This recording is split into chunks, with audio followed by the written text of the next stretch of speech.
Alright, you guys, it has been another week gone by. Tons of stuff has happened within the gaming industry, and I want to talk about it today. If you guys are new to this video, every single Friday, what I do is I gather some of the highlights in the video game industry, things that I think are interesting that happened this week, things that I think you might find interesting as well. Things like Super Mario Bros. Wonder receiving a playable demo. Things like Call of Duty Modern Warfare 3 beta officially started, and reviews of games like Pokemon Detective Pikachu and Assassin's Creed Mirage. All that and more in this video. If you guys like this style of video, do me a favor and like this video. Please consider subscribing, as that does help us out tons. Now, let's stop wasting any more time and let's hop into the number one, the very first news story, and this is the Super Mario Bros. Wonder playable demo. Have you guys seen this? Have you guys played it? It is only at like select locations like your Targets, your Walmarts, your GameStops, playable on kiosks. And this brings me back, way back to when I was a little kid at the Walmart video game aisle playing things like Twilight Princess on the Wii. This is something that is super cool to see them kind of like not just release a demo like we see nowadays, you know. This is very much like a word of mouth style demo where you kind of just have to like go there to see it and play it. And I mean, I haven't checked out my local stops yet. I'm definitely gonna look at like a GameStop or a Target later just to see if they have it playable. There's a Target around our area that normally has like a playable Nintendo Switch, so I'm definitely looking forward to checking this out. I just think in general it is a really cool move for Nintendo to do this, to breed it out there to like physical locations, to get people out of your house, off your couch, and playing video games with people around you again. Again, it's a huge throwback, and I'm glad Nintendo is always doing these kind of like smaller throwback physical events, like they had like the Tears of the Kingdom midnight release that a lot of people were super hyped up about. Stuff like that, again, I think is really cool, and I hope to see more of these style of things in the future. The Nintendo Switch 2 is largely speculated to be releasing next year, 2024. In a recent interview, president of Nintendo Shintaro Furukawa was asked if the life cycle of the Switch could be expanded further than the 6.5 years we've already had it. Furukawa responded, quote, "We are still working on software for the Switch for the fiscal year ending March 31st, 2025. Now, this blew up across like YouTube, across like a lot of Nintendo YouTubers, etc., where a lot of them were saying like how this kind of says that Switch 2 won't come out till 2025, etc. I don't necessarily think that's the case at all. I think this is just going to be showing that even if the Switch 2 releases in 2024, it doesn't mean they're going to stop cold turkey for the Nintendo Switch. We see it pretty common with a lot of these gaming consoles where they have a lapse in time where the developers and the first party developers are still making titles for both like consoles. We saw it with PS3 and PS4, PS4 and PS5, Xbox Series 1, Xbox Series X and S. We've seen with a lot of these consoles. Same thing, even like Nintendo 3DS didn't end immediately when the Switch came out. There was still that lapse period. So I think this is just to be like expected that even if the Switch 2 releases next year, it doesn't mean the Switch is gonna stop seeing support cold turkey immediately.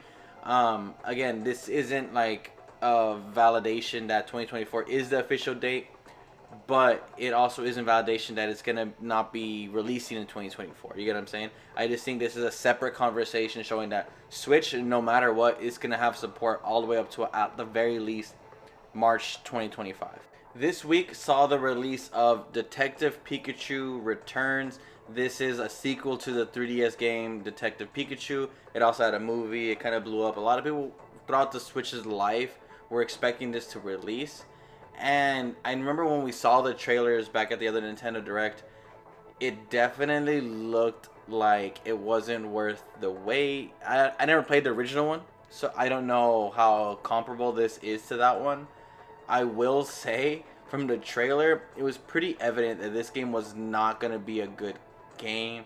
It looks like it was lacking so much polish, And as for even a Pokemon game where we expect there to not really be a lot of polish. Well, the reviews are out, and this is sitting at a 69 on Metacritic, and that's, I mean, it's the Pokemon company sinking lower and lower, and it's just what I come to expect from them now. Moving on to another Nintendo Switch game. This is the Batman Arkham Collection. This has Batman Arkham Asylum, Arkham City, and Arkham Knight.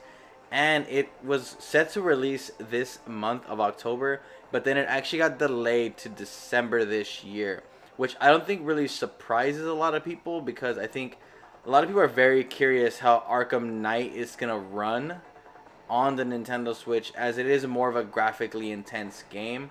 And if you're going to throw all three on the same cartridge, I don't think that's going to be happening. It's probably going to be one of them downloadable. I'm not exactly sure how it's going to work out, and I'm sure that they're working behind the scenes to try to get this game running as smoothly as possible for the Nintendo Switch. Alright, this next news topic kind of pains me to go through, but I think it's very important that we as a consumer understand the people who make these games, and at least the culture that goes into, I mean, not even just game industry, but just like work environments and just society in general. So it came to light that Bungie is getting sued by one of their HR managers or ex-HR managers who is claiming wrongful termination. What had happened was she had got hired on as an HR manager.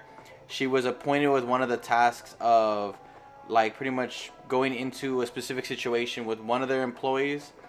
And then when she was interviewing that said employee, they mentioned how they're the only black employee on the team of 50 people, and he expressed that he felt like he was being singled out and racially targeted by his supervisors.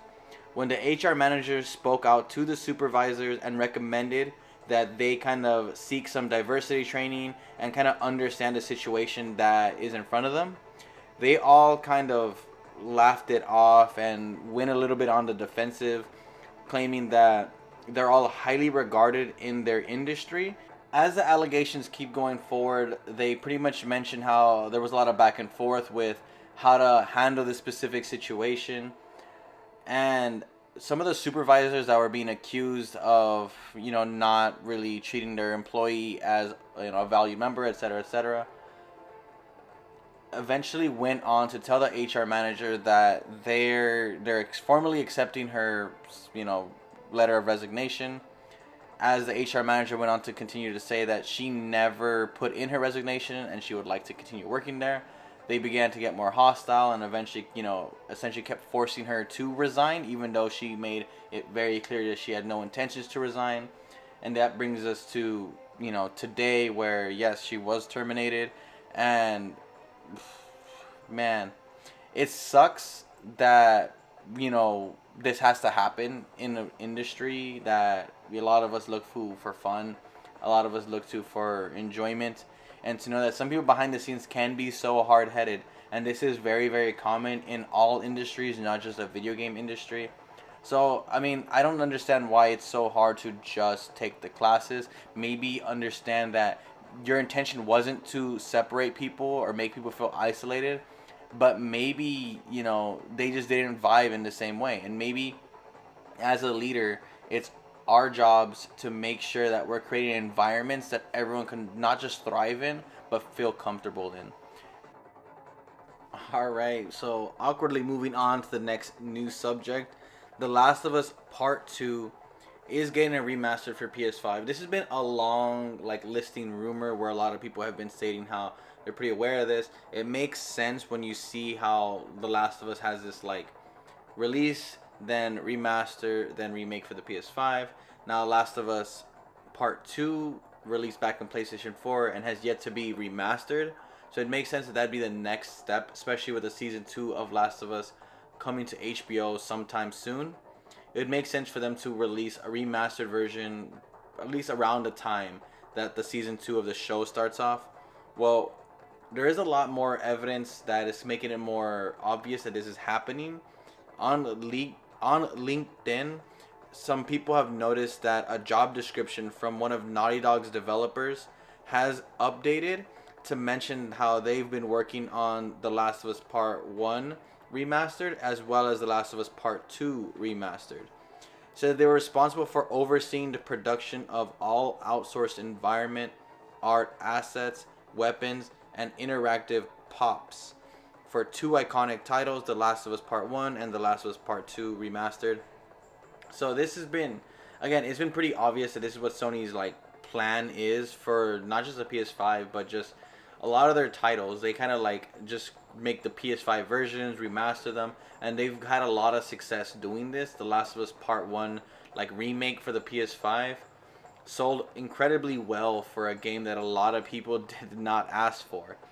And I don't know how many people are asking for a remaster of Last of Us Part 2, but I guarantee it's going to sell well. Sony knows that The Last of Us is a IP, it's a title that does really, really well, and they want to just keep pushing it in front of the consumers because we keep consuming it. I actually never played The Last of Us Part 2, so I don't know. They'd have to do a lot to a remaster to make me say I want to get The Last of Us Part 2 remastered versus just playing Last of Us Part 2 on the PlayStation 4. But we'll see when the day comes if I pick it up or not. I did notice that the sentiment from a lot of fans is that they do not want a Last of Us Part 2 remastered just because they feel like resources could be allocated more properly. I get that, but again, numbers show a different story, which brings us to the PlayStation Portal. I remember when this was showcased, not a lot of people were hyped up about this. But recently it went up on pre-orders and almost immediately just sold out on Amazon's, on PlayStation Direct. A lot of people were saying this is probably due to the fact that they didn't put a lot of, stock out there because they didn't assume a lot of people would want it, and then it sold out. Well, I've been kind of monitoring it. I've been seeing a couple other people monitoring it as well. And every time it gets like restocked, it sells out. Restock, sells out. And that's pretty impressive for, a piece of accessory that apparently nobody wanted, but everybody is, buying into it. I didn't pick it up. I have no interest in it, really. It's cool, but it's not something I just really want right now. But I can see why people want it. And overall, I feel like Sony understands their fan base better than some of their fans understand their fan base at this point. Because I see a lot of like outcry towards some of these things that Sony's doing. Yet I still see Sony doing numbers, breaking records, selling accessories, remastered, remakes, etc. So I don't know where the disconnect between some of these, PlayStation fanboys and what PlayStation is doing as a business is. Maybe it's the casuals that are really, really, really being catered to on the PlayStation side. But whatever it is, PlayStation understands their dollar signs at the very least. Moving on to some Xbox news. Forza Motorsport is their next big title releasing for Xbox, and reviews are out, and it is sitting at a very, very solid 85. This is really impressive for a motorsport series. But Forza is kind of one of those like known quantities that we know it's always going to review really, really well because the teams behind them are super polished and they understand their fan base. They understand these games. I do think that Motorsport isn't really coming out with the same hype that Horizons did, which makes sense because Horizon is more of like the arcadey racer, where Motorsport is more of the simulation racer, where more of the, I think, die-hard racing fans kind of fall into Motorsport versus Horizon. Overall, I've always preferred Motorsport to Horizon, but again, I haven't played since Forza Motorsport 2. It's been a while, so I don't know if this is get an Xbox for Forza Motorsport, but it is definitely an awesome title for those that are passionate for Forza, as well as those who just have Game Pass and want to check out a cool racing game. Hey, Forza Motorsport reviewed very well. Assassin's Creed Mirage also reviewed and launched this week. Reviews are out and it's sitting at a 77, which isn't a terrible score by no means, but I don't know, I think I was expecting a little bit more from an Assassin's Creed game, especially one that looks to emulate Assassin's Creed 1 and 2, arguably my favorite Assassin's Creeds. Those are the ones that really kicked off the series, really kicked off this like style of stealth, and I was hoping Mirage would be more of a return to form. Now, I picked up Assassin's Creed Mirage, and I've been playing it a little bit. Thoughts on it later in another video if you guys are interested in it. But I could definitely see where the 77 is coming from. The gameplay is solid for like the stealth aspect of it. The way they kind of like set up the missions and force you to, stealth and run away versus, engaging in combat is really cool, and it is, very much what Assassin's Creed 1 was. But I think that something that this misses a lot is that Basim isn't really the character I care about. He's not an Ezio. He's not an Altair. He's not like the assassin I want to be, really. So I think they really missed the mark story-wise, character-wise, and a little bit of the world is just not all there. Bringing us to CyberPunk 2077. This is a game that when it initially launched, it didn't make the waves that a lot of people wanted. It didn't hit the standard that people expect from CD Projekt, and it took them a long time. But with like Cyberpunk 27 like 2.0 launch, as well as the DLC of Phantom Liberty, majority of the fan base is pretty much on the page that this is the game they wanted from the get-go. It just took us some time to get here, but it's finally in a state that really lives up to the reputation of CD Projekt, of this iconic, team developing these game and really getting it to where, again, the fan base expects it, where the developers should have launched it, etc. It is a true redemption story, and it is evident in their sales. Cyberpunk 2077 has sold a total of 25 million copies. That is very, very impressive. And the DLC Phantom Liberty has already sold 3 million. Again, very, very impressive numbers, especially from a game that launched with terrible reception. Just to see it come full circle and not just sell really well, but kind of create this new franchise of games and other medias. You had the Edge Runner show on Netflix that did phenomenal, and now there's even a live action show reportedly in the works. Cyberpunk 2077 looks to have a very, very bright future with sequels and other medias, getting involved. And I'm really excited to see what the future holds for this franchise and for CD Projekt. This brings us to our final news topic. Call of Duty Modern Warfare 3 beta for PlayStation owners is officially live if you pre-order the game. I pre-ordered the game, freak it. I'm not a big fan of this whole like pre-order game so you can play the game early. I get it. And now it's pre-order the game so you can play the game earlier. Like, because there's going to be an open beta next weekend. But I wanted to see what it is. You know what they really, really sold me on was the fact that they're bringing the original Modern Warfare 2 maps remade into this game. And man, when I saw that, I immediately had to hop on, because that Modern Warfare 2 was like my freaking game right there. That was my childhood back in middle school, and that was what every single person was playing. And I think everyone who grew up in that era probably has the same kind of nostalgia for, Favela, for Skid Row, for these like iconic maps that really, really just kind of captured a time in my life. Now, I played the beta, and I want to say a couple of things. The first thing that immediately stood out to me about these new maps is they do not look as stunning as I want them to. They're kind of messy, they're kind of chaotic, and originally at first, someone who's been playing the Modern Warfare 2 remake for a while, where those maps are so kind of like bulletproof, where it is really fun to play and they made sense, they're organized really well. But over time, everyone kind of has the same strategy, I think, when you play in those maps.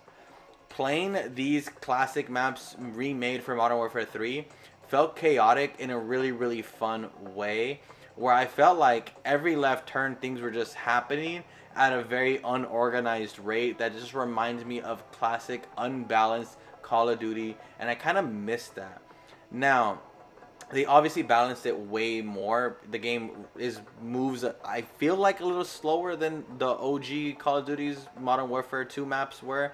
So the movement is a little slow, but the weapons feel cool. They have the same kind of like aesthetic as far as like the HUD and the icons. They have a lot, and they're doing a lot right for me as a fan.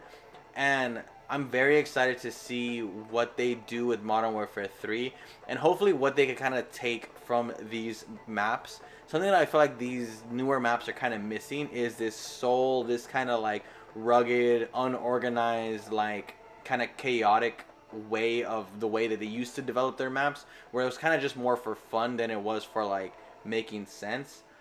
That's a lot of, I think I went more than I wanted to on this one, so I'm just gonna end it there. I have a video talking about the full beta later. Check it out if you guys are interested in it. But yeah, overall, I mean, the game is cool. The game is awesome. Check it out if you guys are interested in it. I don't condone pre-ordering games, so if you want to, you can just wait till launch. But if you really can't wait like me, definitely hop in. Catch me there if you guys want, and maybe we could squad up or even just, you know, have fun. Anyways, I'm ending this video there. Like the video if you guys like the video, all that stuff. Leave the comments down below, and remember to go out there, play some games, have a nice weekend, and enjoy yourself. See you guys in the next video.